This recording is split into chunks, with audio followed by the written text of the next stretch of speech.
So what is the key of David, and why is it so important? Well, the Bible only mentions it directly by name twice. First in Isaiah, and then again in Revelation. However, once you understand what it is and what it's used for, you'll begin to realize that it's mentioned throughout the Bible in various places. Now, the Bible is like a book full of riddles and puzzles, and the key of David is a great example of that. So as we read through the verses, just pay close attention to certain key words. And as we go along, it'll start to build a picture and you'll begin to get a better understanding of what the key of David is and why it's so important. So here in Isaiah chapter 22, starting with verse 20, it says, "It shall come to pass in that day that I will call my servant Eliakim, the son of Hilkiah, and I will clothe him with thy robe and strengthen him with thy girdle, and I will commit thy government into his hand. And he shall be a father to the inhabitants of Jerusalem and to the house of Judah. And the key of the house of David will I lay upon his shoulder. So he shall be open, and none shall shut, and he shall shut, and none shall open. And I will fasten him as a nail in a sure place, and he shall be for a glorious throne to his father's house." Alright, now jumping over to Revelation chapter 3, starting at verse 7, it says, "And to the angel of the church in Philadelphia write, These things saith he that is holy, he that is true, he that hath the key of David, he that openeth and no man shutteth, and shutteth and no man openeth. I know thy works. Behold, I have set before you an open door, and no man can shut it. Thou hast little strength, and hast kept my word, and hast not denied my name. Behold, I will make them of the synagogue of Satan, which say they are Jews, and are not, but do lie. Behold, I will make them to come and worship before thy feet, and to know that I have loved thee." And then continuing in verse 10, "Because thou hast kept the word of my patience, I also will keep thee from the hour of temptation, which shall come upon the whole world, to try them that dwell upon the earth. Behold, I come quickly. Hold that fast," key word, "hold that fast which thou hast, that no man take thy crown."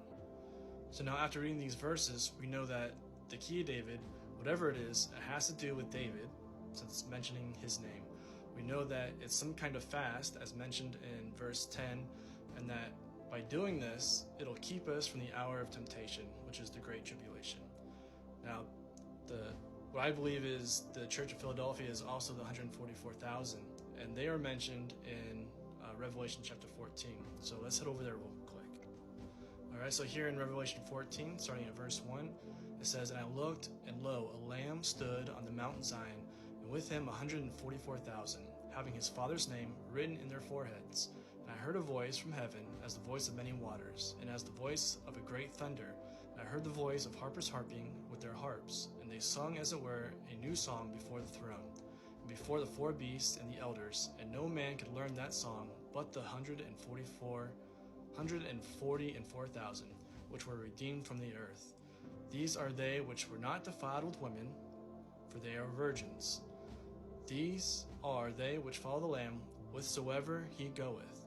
These were redeemed from among men, being firstfruits unto God and to the Lamb.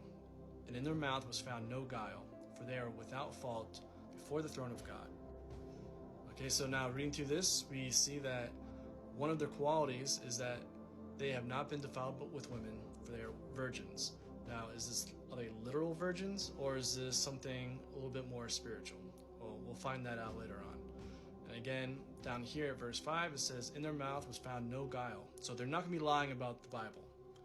So now we're going to head over to Matthew chapter 12 and see what the Messiah says. So here in Matthew chapter 12, it says, "At that time Yeshua went on the Sabbath day through the corn, and his disciples were hungered, and began to pluck the ears of corn and to eat. But when the Pharisees saw it, they said unto him, Behold, thy disciples do that which is not lawful to do upon the Sabbath day. But he said to them, Have you not read what David did?" Okay, pay attention to that.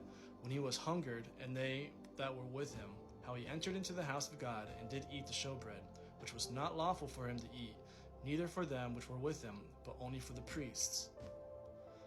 Verse 5, "Or have ye not read in the law, how that on the Sabbath days the priests in the temples profane the Sabbath, and are blameless? But I say unto you, that in this place is one greater than the temple.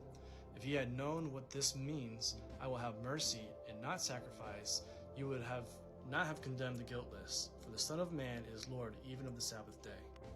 So why is it that Yeshua and his disciples were able to break the Sabbath but yet be found guiltless? Well, he says, have you not read what David did when he ate the showbread? So let's go head over to 1 Samuel, where he talks about David eating the showbread, which was unlawful, but he was found guiltless. So here in 1 Samuel chapter 21, I'm going to start at verse 2. And David said unto Ahimelech the priest, the king hath commanded me a business, and hath said unto me, let no man know anything of the business whereabout I send thee, and what I have commanded thee, and I have appointed my servants to such and such a place. Now therefore, what is under thine hand? Give me 5 loaves of bread in mine hand, or what there is present. And the priest answered David, and said, there is no common bread under mine hand, but there is hallowed bread. But the young men have kept themselves at least from women. And David answered the priest, and said unto him, of a truth, women have been kept from us about these 3 days since I came out, and the vessels of the young men are holy, and the bread is in a manner common, yea, though it were sanctified this day in the vessel. So the priest gave him hallowed bread, for there was no bread there but the showbread, that was taken from before the Lord, to put hot bread in the day when it was taken away. So the reason why there was only showbread is because this is on the Sabbath, and only the priests were allowed to eat the showbread on the Sabbath, because they were sanctified. And the only stipulation here was that David and his men were to be kept from women these past 3 days. So that would have been the 5th, 6th, and 7th day, which would have been the Sabbath, which is what this day is. And because they were kept from women, their vessels, their bodies, were made holy, and so they were then able to eat the showbread. So now we have to ask ourselves, how did David come to understand this fast from women, these 3 days leading into the Sabbath? That would be the 5th, 6th, and 7th day. Well, we know that David was a man after God's own heart, and he knew the law better than the priests. So somewhere in the Torah, this fast had to have been mentioned. So let's go find it. So here we're in Exodus chapter 19, starting at verse 10, and it says, and the Lord said unto Moses, go unto the people and sanctify them, today and tomorrow, and let them wash their clothes, and be ready against the 3rd day. For the 3rd day the Lord will come down in the sight of all the people upon Mount Sinai, and thou shalt set bounds unto the people round about, saying, take heed to yourselves, that ye go not up to the mount, or touch the border of it. Whosoever touches the mount shall surely be put to death. There shall not a hand touch it, but he shall surely be stoned, or shot through, whether it be beast or man, it shall not live. When the trumpet soundeth long, they shall come up to the mount. And Moses went down from the mount unto the people, and sanctified the people, and they washed their clothes. And he said unto the people, be ready against the 3rd day, come not at your wives. So we know that to be sanctified, to be made holy, has to do with not having sexual relations with your wife. And so now we're going to head over to the New Testament and show how Paul even understood this.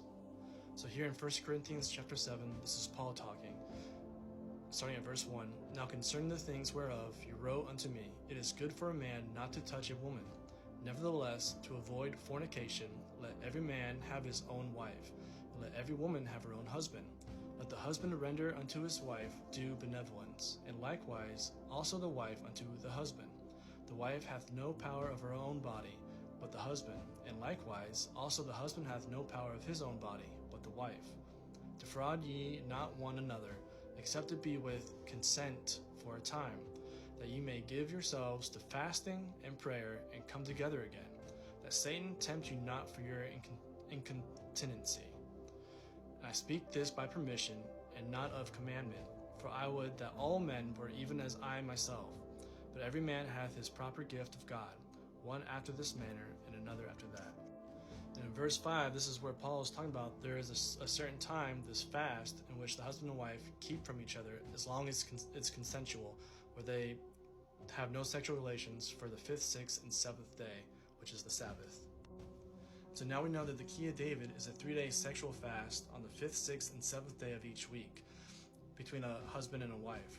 And this is why Paul says it's better if you're single, because the husband and wife have to both be in agreement to do this.